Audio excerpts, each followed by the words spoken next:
कैसे हैं आप सभी? स्वागत है आपका हमारे YouTube channel MP learning classes में।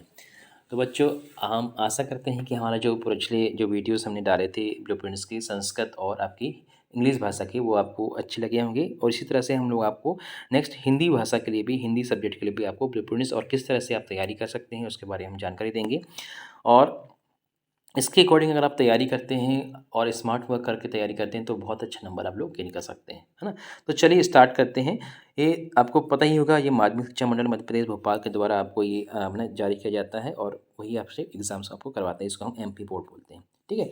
तो 2022-23 का जो ब्लूप्रिंट है 9th क्लास का हिंदी का, देखिए।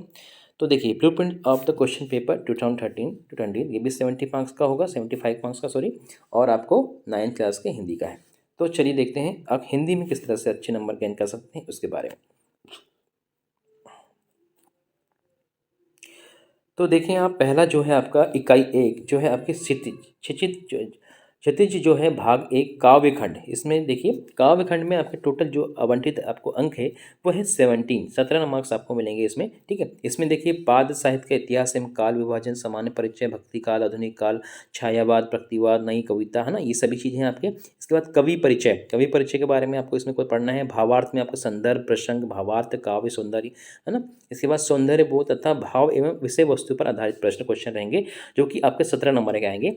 इसमें कैसे डिवाइड करा है देखें कि जो 6 क्वेश्चन आने वाले हैं, 6 क्वेश्चन जो आने वाले हैं वो आपके वस्तुनिष्ठ प्रश्न रहेंगे। वस्तुनिष्ठ मतलब इसमें ऑब्जेक्टिव भी हो सकता है, फिलिंग द ब्लैंक्स भी हो सकता है, ठीक है, या फिर आपका मैचिंग भी हो सकता है, मतलब सही जोड़ी बनाना, ठीक है, या फिर सत्य असत्य हो सकता है, ट्रू एंड फॉल्स जिसको हम बोलते हैं, और साथ में आपका वन वर्ड मतलब एक शब्द में आंसर दे। ये सभी में से कोई भी क्वेश्चन हो सकता है 6 नंबर के, ठीक है। दूसरा नंबर देखिए आप, 2 अंक के जो क्वेश्चन रहेंगे आपके 4 रहेंगे, ठीक है, 4 रहेंगे। तो आपके कितने होंगे, 8 अंक इसमें होगा, मतलब 4 क्वेश्चन आएंगे 2 नंबर के आपके, ठीक है। इसके बाद 3 नंबर का आपका इसमें एक क्वेश्चन आएगा, 3 नंबर का एक क्वेश्चन आएगा, तो आपका होगा 3। तो आप देखें कितने नंबर हो गए, 6 इसमें हो गए और 8 इसमें हो गए। 6 और 8 कितना हो गया आपका 14, और 14 और 3 जिसमें एक क्वेश्चन आ रहा है 3 नंबर का, तो आपके हो गए 17। तो 17 मार्क्स आपके इसमें आपके पहले इकाई से हो जाएगा, जिसमें 36 का भाग फर्स्ट कहलाता है। अब देखें आप इकाई 2 में काव्य बोध में आपका तो टोटल नंबर आ रहे हैं 10 मार्क्स का आ रहा है, ठीक है। 10 मार्क्स आने वाला क्या क्या आने वाला है, काव्य की परिभाषा एवं भेद, संक्षिप्त परिचय, रस का सामान्य परिचय एवं प्रकार, छंद का सामान्य परिचय एवं प्रकार, दोहा सवैया, अलंकार परिभाषा भेद, अनुप्रास, यमक, उपमा, रूमक, उत्प्रेक्षा एवं मानवीकरण अलंकार। तो सभी चीज़ आपको इसमें दे दिया है इकाई में कि आपको क्या क्या चीज़ पढ़नी है, इसी में से आपको पढ़ना है, इसी में से क्वेश्चंस आएंगे। सब चीज़ आपको ये ब्लू प्रिंट में दिया हुआ रहता है, लेकिन आप लोग क्या होता है इसको ध्यान से नहीं देख पाते हैं, तो आपकी तैयारी थोड़ा ढंग से नहीं हो पाती। तो ये टोटल जो है आपका 10 मार्क्स से आएंगे, ठीक है। इसमें जो 6 क्वेश्चन हैं, 6 क्वेश्चन रहेंगे आपके वस्तुनिष्ठ के, जो कि 1 नंबर के आते हैं। वस्तुनिष्ठ का मैंने आपको पहले ही बता दिया जो वस्तुनिष्ठ का रहता है, ठीक है। और जो 2 क्वेश्चन रहेंगे आपके 2 मार्क्स के रहेंगे। तो टोटल कितने होंगे, ये 4 का हो गया और 6 का हो गया, टोटल आपके जो हो गए 10 मार्क्स के, 10 मार्क्स जो हो गए आपके टेस्ट को है काव्य बोध से आएंगे, ठीक है। जो काव्य के बोध मतलब काव्य के बारे में आपको जानकारी कि कौन कौन से उसमें परिचय, उसका अनुप्रास अलंकार, आपको छंद है, रस है ना, ये तीनों चीज़। तो ये 3 चीज़ तो आप अच्छे से पढ़ते ही होंगे, रस, छंद और अलंकार, ये 3 चीज़ आप बहुत अच्छे से पढ़ते होंगे और इसको आपको तैयारी करके अच्छे से जाना है, ठीक है। नेक्स्ट आप देखें, क्षितिज भाग 1 का ही है गद्य खंड है ये, ठीक है। 3 नंबर की इकाई जो है गद्य खंड वाली, इसमें गद्य के बारे में आपको पढ़ना है, ठीक है। गद्य की क्या है, इसकी विधाएं, है ना, कहानी, निबंध, एकांकी, छात्रावाद, डायरी, संस्मरण, है ना, ये सब चीज़ें। फिर आपका लेखन, लेखक का परिचय पूछ सकता है कि किस लेखक के कौन सी चीज़ें हैं, व्याख्या, है ना, संदर्भ, प्रसंग, व्याख्या, विशेष, विषय वस्तुओं, विचार बोध पर आधारित प्रश्न, ये सब क्वेश्चंस आपके इस गद्य खंड से आएंगे, जो कि 17 मार्क्स के होंगे, 17। सेम पैटर्न वही है जो आपका पहले था। इसमें 6 जो है आपके वस्तुनिष्ठ प्रश्न रहेंगे, 4 क्वेश्चन रहेंगे आपके 2 नंबर के, और 1 क्वेश्चन रहेगा आपका 3 नंबर का। 3 नंबर का ये हो गया, 2 नंबर का ये रह गया, और 6 नंबर मतलब एक वाले ही रहेंगे। तो यहाँ पे कितने हो गए, 6 मार्क्स का ये हो गया। इसके बाद आपका देखें 8 नंबर का ये हो गया, प्लस प्लस आपके 3 मार्क्स, तो कितने हो गए आपके 17 मार्क्स, ठीक है। 17 मार्क्स से आपके देखिए यहाँ पे आ गए। तो ये इस तरह से 17 मार्क्स का आपका सेकेंड हो जाएगा। इसके बाद देखें आप इकाई 4 में क्या है, इकाई 4 जो क्या कहती है, भाषा बोध। भाषा बोध में क्या है आपका, संधि एवं समास की आपको सामान्य परिचय होना चाहिए, निपात शब्द तत्सम तद्भव, ठीक है। इसके बाद आपका देशज, विदेशी, आंचलिक शब्द, उपसर्ग प्रत्यय, पर्यायवाची विलोम शब्द, ये सब आपको जो है व्याकरण से रिलेटेड ही क्वेश्चंस में आएंगे। बहुत ही ईजी क्वेश्चंस आते हैं आपको। इसके बाद वाक्य परिचय एवं भेद, रचना के आधार पर, मुहावरे एवं लोकोक्ति आपको पता होना चाहिए। तो ये आपके टोटल जो है 8 मार्क्स का आएगा इस चैप्टर से, मतलब इस इकाई से। तो इसमें 6 जो क्वेश्चन रहेंगे आपके वस्तुनिष्ठ के रहेंगे, ठीक है, मतलब एक एक नंबर वाले रहेंगे। फिलिंग द ब्लैंक्स हो सकता है, मैचिंग हो सकता है, कुछ भी हो सकता है जो एक नंबर में आता है। और एक क्वेश्चन रहेगा आपका 2 मार्क्स का। तो आपका इसमें 2 मार्क्स ये हो गए, 6 मार्क्स ये हो गए, तो 6 + 2 कितना हो गया आपका 8 मार्क्स हो गया, ठीक है। 8 नंबर के आपके इसमें क्वेश्चन हो जाएंगे। इसके बाद आप देखें इकाई 5।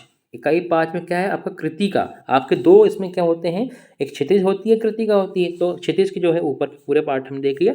अब कृतिका की तैयारी, कृतिका भाग 1 में देखें पूरक पाठ्य पुस्तक से विविध पाठों का आधारित प्रश्न, जो भी आपके आधारित क्वेश्चन रहेंगे आपके पाठ्यक्रम में दिया रहेगा उससे रिलेटेड क्वेश्चन आएगा। तो ये भी आपके 8 मार्क्स के हैं। इसमें 6 जो क्वेश्चन आएंगे वस्तुनिष्ठ वाले हैं, 1 नंबर वाले हैं, और एक क्वेश्चन आने वाला है आपका 2 नंबर का।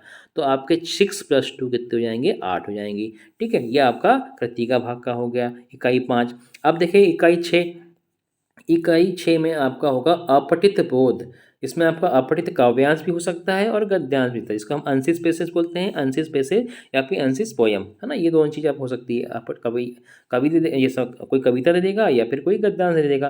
तो ये आपका 4 नंबर की आएगी। इसमें एक ही क्वेश्चन आएगा 4 नंबर का, या तो आपको गद्यांश देगा या फिर पद्यांश देगा, ठीक है, ये काव्यांश देगा। तो आपको इसके क्वेश्चन करने हैं, है ना। 4 नंबर का रहेगा ये। इसके बाद आप देखें पत्र लेखन, यहाँ से आपका पत्र लेखन चालू हो जाता है। इकाई 7 में आपका पत्र लेखन है। तो इसमें आप देखें औपचारिक पत्र और अनौपचारिक, जिसको हम बोलते हैं फॉर्मल और इनफॉर्मल। तो ये भी एक आपको 4 नंबर का आएगा। आपको एक पत्र लिखना है, ये भी टॉपिक आपको दे दिया जाएगा, है ना, या तो संस्था के नाम से या फिर किसी अपने फैमिली मेम्बर्स या दोस्त के नाम से आपको लिखना है। इनफॉर्मल में क्या आता है, जो औपचारिक अनौपचारिक होते हैं वो अपने फ्रेंड्स या फैमिली के, और किसी संस्था या किसी ऑर्गेनाइजेशन को आप लिखते हैं या किसी संस्था को लिखते हैं तो औपचारिक में आता है, ठीक है। ये आपका हो गया इकाई 7। इसके बाद लास्ट है आपका बचा हुआ इकाई 8। इसमें आपका अनुच्छेद लेखन, संवाद लेखन, विज्ञापन लेखन, या फिर इसको बोलते हैं हम निबंध लेखन। ये मतलब आपको टॉपिक दिए रहते हैं अथवा में दिया रहेगा निबंध लेखन की। आप शुरू से आप लोग निबंध लिख के आते हैं तो आपको लिखना है। जो आपके 2 क्वेश्चन आएंगे इसमें, ठीक है। एक तो रहेगा आपका 3 मार्क्स का, ये जो रहेगा आपका 3 मार्क्स का रहेगा। पहला कौन सा, अनुच्छेद लेखन या संवाद लेखन या विज्ञापन लेखन, इसमें से आने वाला। देखिए जो अनुच्छेद लेखन है आपका, अनुच्छेद लेखन, संवाद लेखन और विज्ञापन लेखन, इसमें से आने वाला है एक क्वेश्चन जो कि आपका 3 मार्क्स का रहने वाला, 3 मार्क्स का। और निबंध लेखन का जो आने वाला है आपका एक क्वेश्चन, जो आपको निबंध लिखना है वो रहेगा आपका 4 मार्क्स का। तो टोटल कितने हो गए आपके 3 + 4 = 7। तो आपका 7 मार्क्स हो जाएंगे, इसमें हो जाएंगे, ठीक है। तो ये टोटल आपका जो हिंदी का जो आपका विवरण था हमको बहुत ही आसान तरीके से हमने बता दिया आपको। तो बच्चों देखा कि आपने जो ब्लूप्रिंट है आपका जो कंप्लीट हो जाता है, आपके टोटल 75 मार्क्स जो है आपके इसमें कंप्लीट हो जाते हैं, है ना। तो आपको ब्लूप्रिंट के अकॉर्डिंग आपको तैयारी करना है। आपके 75 मार्क्स बहुत ही आसान तरीके से आ जाते हैं। अब आपको हम जो आपके टॉपिक जो कुछ यहाँ से हटाए गए हैं, जो आपके चैप्टर है उसमें से कुछ टॉपिक को हटा दिया गया है, उसके बारे में देखते हैं कि कौन कौन से टॉपिक जो हैं आपके चैप्टर से आपको हटा दिए हैं, ठीक है, कम किया गया पाठ्यक्रम। तो देखिए पहला जो है आपका क्षितिज भाग जो कहलाता है, क्योंकि 9th में जो होता है क्षितिज भाग होता है, 10th में वही चीज़ क्षितिज भाग 2 हो जाता है। इसका जो गद्य खंड है उसमें से आपका पाठ 5 जो नाना शाह की पुत्री देवी मैना को भस्म कर दिया गया, यह आपका पाठ जो है डिलीट कर दिया गया है। इसको आपको नहीं पढ़ना है। जो कि कवि कौन थे लिखे इसके, चपला देवी थी, ठीक है। सेकेंड आपका देखते हैं नीचे, देखिए नीचे आपका 36 भाग 2 में गद्य खंड का ही भाग है पाठ 8 नंबर का जो पाठ है, एक कुत्ता और एक मैना, ये आपको नहीं पढ़ना है, जो कि हजारी प्रसाद द्विवेदी जी की लिखी गई थी। इसको आपने डिलीट कर दिया, ये भी आपके कोर्स में नहीं है दोनों। इसके बाद काव्य खंड देखें आप लोग 36 भाग 1 का, इसमें पाठ 14 चंद्र गहना से लौटती बैर, ये भी आपका डिलीट कर दिया है, इसको आपको नहीं पढ़ना है। क्षितिज भाग 1 काव्य खंड से आपको यमराज की दिशा पार्ट 16 जो है आपको नहीं पढ़ना है, ठीक है। इसके बाद आपको देखें कृतिका भाग 1 में जो है आपका क्षितिज तो हो जाता है, इसको कृतिका में 2 पार्ट आपके कंप्लीट डिलीट कर गए हैं। पहला है आपका पाठ 4 जो कि माटी वाली, और पाठ 5 किस तरह आखिरकार में हिंदी में आया, किस तरह आखिरकार में हिंदी में आए, जो है शमशेर बहादुर सिंह द्वारा यहाँ पे कविता लिखी गई थी, ये विद्यासागर नौटलिया द्वारा लिखी। ये आपको दोनों जो है चैप्टर आपके डिलीट हो गए हैं, इनको आपको नहीं पढ़ना है, ठीक है। तो इस तरह से हमने देखा कि जो आपका ब्लूप्रिंट है उसमें किस तरह से आपके क्वेश्चंस डिवाइड किए गए हैं, आपको मार्क्स के अकॉर्डिंग आपको उसमें तैयारी करनी है और कौन कौन से टॉपिक को आपको अपने मेन एग्ज़ाम की तैयारी में नहीं पढ़ना है। तो हमें लगता है कि आशा करते हैं कि जो वीडियो है आपके लिए बहुत हेल्पफुल होगा और आगे भी हम आपके लिए बहुत सारे ऐसे वीडियोज़ लाते रहेंगे जो कि आपकी स्टडी में हेल्पफुल होंगे, आपकी पढ़ाई में आपको हेल्प करेंगे, आपके अच्छे नंबर गेन करने में।